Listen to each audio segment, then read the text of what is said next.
आज के इस वीडियो लेक्चर में हम लोग रेजिस्टेंस की डिपेंडेंसी पर बातचीत करेंगे। जो कंडक्टर्स हैं, जो कंडक्टिंग मटेरियल हैं, जो वायर है या नॉन कंडक्टिंग मटेरियल है या कोई सेमीकंडक्टर मटेरियल है, किसी भी टाइप का कोई भी मटेरियल हो, हर एक मटेरियल का कुछ न कुछ रेजिस्टेंस होता है।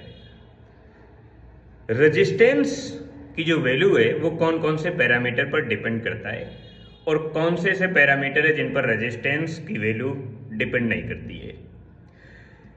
सबसे पहले तो समझते हैं ओम्स लॉ के अकॉर्डिंग, ओम्स लॉ के हिसाब से जो रेजिस्टेंस का फार्मूला लिखते हैं V equal to I R, तो R equal to V by I लिखते हैं। V पोटेंशियल डिफरेंस है, कोई कंडक्टिंग वायर है, जैसे ये कोई कंडक्टिंग वायर है और इस वायर के दोनों एंड पर जो पोटेंशियल है उस पोटेंशियल में कितना गैप आ रहा है, कितना डिफरेंस है, उस डिफरेंस को हम पोटेंशियल डिफरेंस कहते हैं। तो V दोनों एंड पर पोटेंशियल डिफरेंस हो गया और इस डिफरेंस की वजह से इस वायर पर करंट फ्लो हो रही है। कितनी करंट फ्लो हो रही है ये डिपेंड करेगा कि कितना पोटेंशियल डिफरेंस है। अगर पोटेंशियल डिफरेंस 0 हो गया तो कोई भी करंट नहीं फ्लो होगी। जितना ज़्यादा पोटेंशियल डिफरेंस होगा उतनी ज़्यादा अमाउंट में करंट फ्लो होगी। तो आप कह सकते हैं कि पोटेंशियल डिफरेंस और करंट डायरेक्टली प्रोपोर्शनल होते हैं एक दूसरे से। इस प्रोपोर्शनल साइन को रिमूव करने से रेजिस्टेंस को यूज करते हैं और R equal to V by I लिखते हैं। अगर हम लोग ये कहें कि ये जो मटेरियल है इस मटेरियल की लेंथ को कांस्टेंट रखें, इसकी थिकनेस को, यानी जो क्रॉस सेक्शनल एरिया आपको दिख रहा है इस क्रॉस सेक्शनल एरिया को कांस्टेंट रखें, लेंथ को कांस्टेंट रखें, इसके टेम्परेचर प्रेशर को कांस्टेंट रखें, तो V और I का जो रेशियो रहेगा वो हमेशा कांस्टेंट रहेगा, फिक्स रहेगा, टाइम के रेस्पेक्ट में चेंज नहीं होगा। इस रेशियो वैल्यू को हम लोग रेजिस्टेंस कहते हैं। रेजिस्टेंस की प्रॉपर्टी पोटेंशियल डिफरेंस और करंट पर डिपेंड नहीं करती है। पोटेंशियल डिफरेंस कितना भी हो, कितना भी ज़्यादा, कितना भी कम, करंट की वैल्यू चाहे जितनी ज़्यादा हो चाहे इतनी कम हो, रेजिस्टेंस की वैल्यू करंट और पोटेंशियल डिफरेंस पर डिपेंड नहीं करती है। रेजिस्टेंस की वैल्यू डिपेंड करती है इसकी लेंथ पर। जो आपके पास मटेरियल है, जो कंडक्टिंग वायर है, जो कंडक्टिंग रॉड है, उसकी लेंथ पर डिपेंड करता है। इसकी थिकनेस पर डिपेंड करता है, लेंथ के डायरेक्टली प्रोपोर्शनल होता है रेजिस्टेंस, थिकनेस का इन्वर्सली प्रोपोर्शनल होता है, टेम्परेचर पर डिपेंड करता है, प्रेशर पर डिपेंड करता है। अगर किसी भी मटेरियल में उसकी लेंथ को, उसके थिकनेस को, यानी क्रॉस सेक्शनल एरिया को, ये जो क्रॉस सेक्शनल एरिया दिख रहा है ये, इसे आप थिकनेस कह सकते हैं। ये सर्कुलर होता है तो इस एरिया को आप पाई आर स्क्वायर लिखेंगे, बिकॉज सर्कल का जो एरिया लिखते हैं वो पाई आर स्क्वायर लिखेंगे, आर इसकी रेडियस हो गई। इस जो क्रॉस सेक्शनल एरिया आपको दिख रहा है इसकी रेडियस हो गई।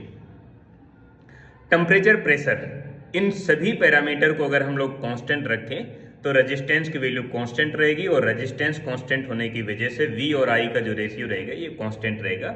और फिर यहाँ पर हम कहेंगे कि यहाँ पर ओम्स लॉ वैलिड है, बिकॉज V और I का जो रेशियो है ये कांस्टेंट है और V और I के बीच में जो ग्राफ मिलेगा वो लीनियर ग्राफ मिलेगा। तो हम कह सकते हैं कि V और I की वैल्यू जो है इसके हिसाब से जो ग्राफ मिलेगा वो लीनियर ग्राफ होगा और यहाँ पर जो सर्किट होगा उसे हम ओमिक सर्किट कहेंगे। लेकिन अगर हम लोग इसकी लेंथ को, टेम्परेचर को, प्रेशर को चेंज कर दें तब भी V और I का जो रेशियो होगा वो रेजिस्टेंस होगा। बट यहाँ पर अब रेजिस्टेंस कांस्टेंट नहीं है, अब ये वेरिएबल हो जाएगा। V और I का जो रेशियो है वो हमेशा रेजिस्टेंस ही रहेगा, चाहे वो कंडक्टर्स में हो या इंसुलेटर में हो या सेमीकंडक्टर मटेरियल में हो, हमेशा V और I का जो रेशियो रहेगा वो रेजिस्टेंस ही होता है। बट अगर हम लोग कंडक्टर्स में लेंथ, एरिया और टेम्परेचर, प्रेशर को कांस्टेंट रखें तो ये जो रेशियो रहेगा V और I का ये कांस्टेंट रहेगा। अगर इनमें हम कोई चेंज लाते हैं तो V और I का रेशियो कांस्टेंट नहीं रहेगा, वेरिएबल होगा, मतलब फिर यहाँ पर रेजिस्टेंस की वैल्यू वेरिएबल होगी। हाँ, ये कोई और बात है कि ओम्स लॉ केवल कंडक्टर्स के लिए ही वैलिड है, इंसुलेटर या सेमीकंडक्टिंग मटेरियल के लिए ओम्स लॉ वैलिड नहीं है। केवल कंडक्टिंग मटेरियल के लिए ही ओम्स लॉ वैलिड है, लेकिन उसके अंदर भी अब लिमिट है। हमेशा कंडक्टर्स में भी वैलिड नहीं है, कंडक्टर्स में भी कुछ लिमिटेशन है।